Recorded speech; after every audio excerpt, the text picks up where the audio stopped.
Hi friends, నేను మీ కార్తీక్ గంగపుత్ర. మేమైతే 2 వారాల నుంచి అయితే వేటలకు వెళ్ళట్లేదు. ఎక్కువగా తుఫాన్గా జరుగుతుందని బోట్లు అయితే దించలేదు ఫ్రెండ్స్. చూశారు కదా, మా ఊరు బిల్డింగ్లో అయితే ఒక నలుగురు మత్స్యకారులు అయితే ఉన్నారు. వాళ్ళు అడిగి తెలుసుకోవచ్చు, ఎందుకంటే ఏ వాళ్ళు చేస్తున్నారో దగ్గరికి వెళ్ళి తెలుసుకోవచ్చు. రండి, నేనైతే ఇప్పుడు మా అన్నయ్యల దగ్గరికి అయితే వచ్చాను. వాళ్ళ మాటలో అయితే తెలుసుకోవచ్చు మనం. ఒకసారి వాళ్ళ మాటల్లోని కొంచెం చూపెట్టి చూస్తే వాతావరణం బాగా ఆటగలపలేదు. అలాగని వారిలో వల చేసుకుంటున్నాం, వారిలో వేద్దాం. అలాగని వారిలో వలసిన కానీ ఒక 5 వాళ్ళు చనిపోయారు ఇప్పటికి. కాకపోతే ఏం చేయాలో తెలియక వారిలో వల వేస్తామని ఉల్లాగా వేస్తున్నాము. ఏమి పోరాటం చేపలు తగ్గుతాయని కానీ భయపడుతూ వేస్తున్నాము.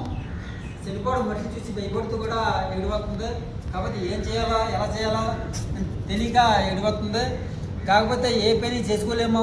ఒకటి వేట చేస్తాం తప్ప మిగతా పని చేయలేము. తెలీదు. మా తాతోళ్ళు మా బావులు ఓల్డ్ వేట నేర్పించాలి మాకు, మిగతా పనులు నేర్పించలేదు. అందుకే ఈ వాళ్ళు చేసుకుంటున్నాం.